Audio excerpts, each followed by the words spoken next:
Good morning students. Today we will discuss the topic how data is collected. Okay. As in earlier video we discussed about the meaning of data. So any information that can be written in numerical number, that is data. Okay. So why we collect the data? In economics we talk about the problem of employment, unemployment, problem of poverty. Okay. So we collect data to identify this problem in the society. Okay. So today the topic is how data is collected. So what are the steps, or we can say what are the method by which basic data are collected. Okay. So mainly we will talk about the direct personal investigation. Direct, as the name suggests, that directly investigation is done. Then indirect oral investigation. In this, oral question are asked by the investigator. Then information from local source. Information from local source. Okay. Then information through questionnaire and schedule. Questionnaire and schedule means questions are prepared and other schedule means any table is prepared and by which in which they put the question and then answer is it is filled by the other person and then answer or results are find out. Okay. So first is direct personal investigation. Direct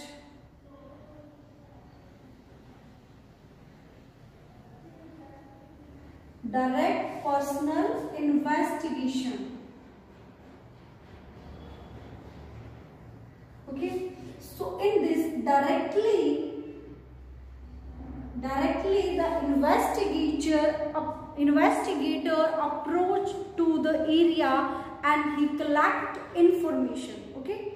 The investigator approaches to the area from where he want to gather the information. So he approach to the area and then he collect the information. Okay. Means personally he is meeting to the people and then he collect the information. Okay. So this is one direct personal investigation. Means if I am giving you any project I have given you project work, or we can say research work, that you have to find out the household status of your class students. Okay, students in your class. So what do? That you have to go to the student house of your class. Okay, and you will do the personally investigation. Means personally you are going there and you are asking them about their household, whatever their income, whatever their expenditure. So you have to prepare household list, household status about your class students. So this is direct personal investigation. Okay. Then other is indirect oral investigation. In this people mainly do the research or investigation orally, and this approach is mainly used when the area of research is very large, and direct personal investigation is done when the area of research is small. Okay.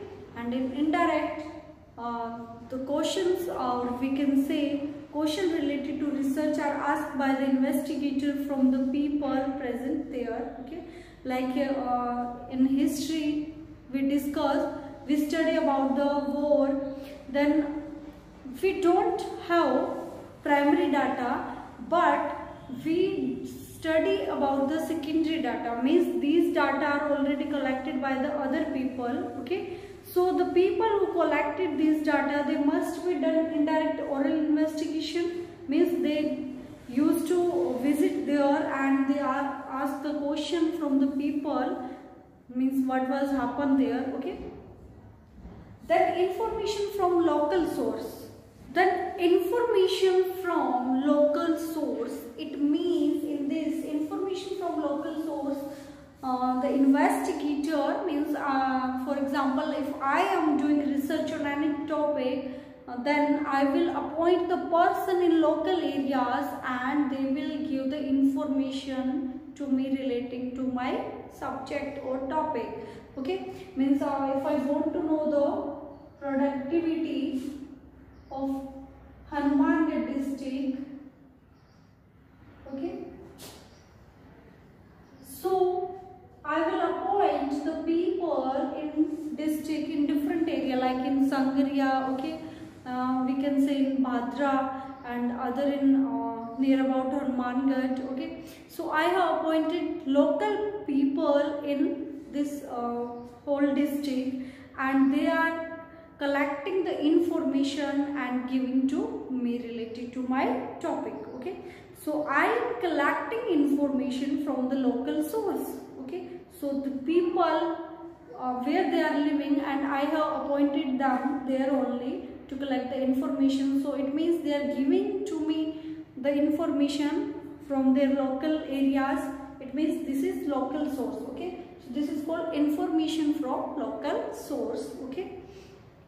The next is information through quotient and schedule. Quotient and schedule. So quotient means in this what is done, sometimes questions are a list of question is prepared by the researcher, and what they do, sometimes they mail these question letter, okay, to the other people, and they fill up this question, and then results are find out, okay. So if we want to know, for example, we want to know the about the development of Sangria town, then what we will do, we will fill up the question related to development, that health facility are available to the people, sanitation, water, etc. So we will make a question, means list of question we will prepare, and then we will give the people, those are living in this area, and the people will fill this the answer of this question, okay. So by collecting this question information from the people, we will came to know that is development is there or not, okay. So this is information through question and schedule. Schedule means table sometimes is prepared, and on the basis like people are divided, poor, non-poor, and on the basis of like income. So people income are 50 per day are poor, 100 per day are non-poor, okay. So like this schedule are prepared, and on the basis of that results are find out, okay. So this is information through quotient and schedule method, okay.